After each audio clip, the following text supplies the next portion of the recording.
炖排骨一定不能乱炖，按照这个正确的方法来做，汤鲜入烂，超级的好吃。排骨18块钱一斤，先把里脊肉剔下来，先来给它宰成大小均匀的块。家里面没有砍刀或者说宰不动的朋友，可以叫年轻的老板娘帮忙宰好。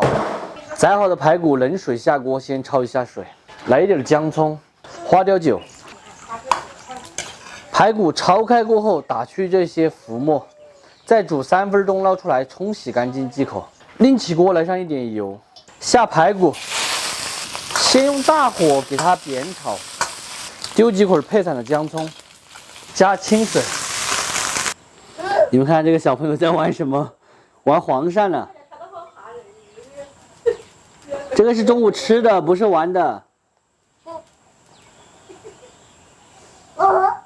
抓起来！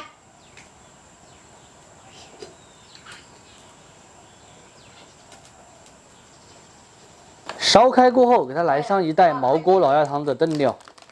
今天炖排骨好吃的关键就是这个毛锅老鸭汤的炖料。它不仅仅可以炖老鸭汤，咱们平时炖排骨、炖蹄或者炖鸡肉等等，只需要放上1包就可以炖出汤鲜入烂，超级的好吃。现在呢，正在给大家搞活动9块9到手，像我这样子的3包可以炖3次。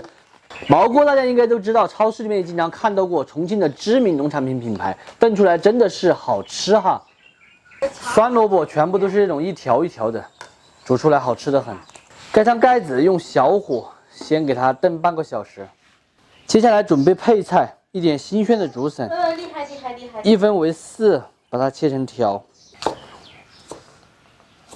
再来一点提前泡发并且洗干净的这个海带，切成这样子一小块一小块的就可以了。竹笋冷水下锅焯一下水，盐，再来把海带也放进去焯一下。先放竹笋下去一起炖。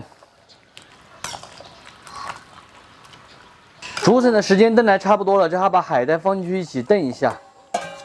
这道汤是不需要调味的咱们老鸭汤的炖料就什么味道都有了。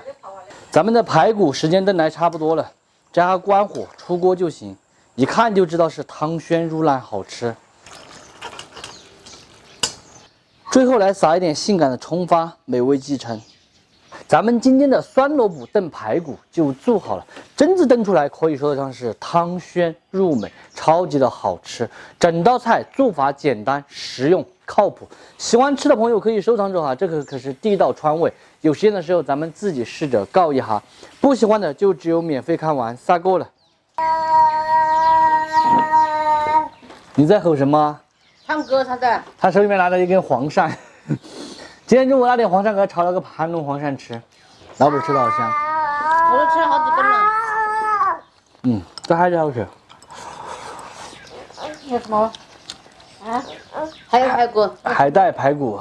有什么呢？炖老鸭子的话也是安逸的很。炖猪蹄。猪蹄、猪肚。鸭脚本儿，两个都可以整个。对。